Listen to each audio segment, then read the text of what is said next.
L'affaire Epstein. Le seul homme de l'histoire moderne qui a réussi à se faire photographier avec toute l'élite mondiale et à finir en prison solo. Alors là, récemment, j'en parle parce que Trump est arrivé en sauveur. Il a dit, ok, moi je déclassifie tous les documents du dossier Epstein. Et là, on reçoit quoi? Des documents surlignés au stabilo noir? Bon, après, Trump a dit qu'il connaissait Epstein de loin. C'est vrai, c'est pour ça qu'il a laissé un mot dans son birthday book. Il lui a dit, on a beaucoup de choses en commun, notamment notre goût pour les jeunes femmes. C'est vrai que c'est commun d'écrire ce genre de mots dans des birthday books de gens qu'on connaît très peu de loin. Donc Michael Jackson apparaît sur beaucoup de photos. Il y a beaucoup de gens qui veulent le défendre en disant non, mais peut-être qu'il savait pas.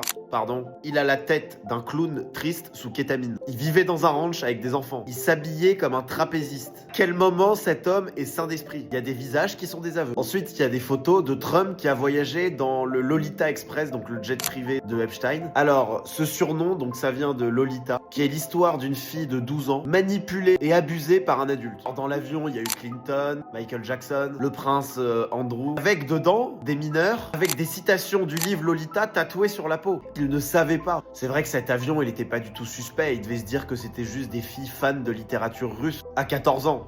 Dans un jet privé avec des vieux en costard. Alors Bill Clinton, lui, je crois c'est mon préféré. Il est allé 27 fois dans le jet privé. Le mec est sur toutes les photos. En peignoir, en short. Mais il n'a pas de procès. Non, il est pas impliqué, il est pas complice. En fait, tous les puissants qui l'ont côtoyé disent qu'ils n'ont rien vu. Bah oui, c'est vrai que t'étais dans un manoir rempli d'adolescentes, avec des statues de femmes attachées dans le hall. Jeffrey, c'est pas un monstre isolé. Il est fonctionnel. T'es le prestataire d'un système. Mais bon, comme il est mort, tout le monde fait semblant. Il n'était pas seul dans cette histoire.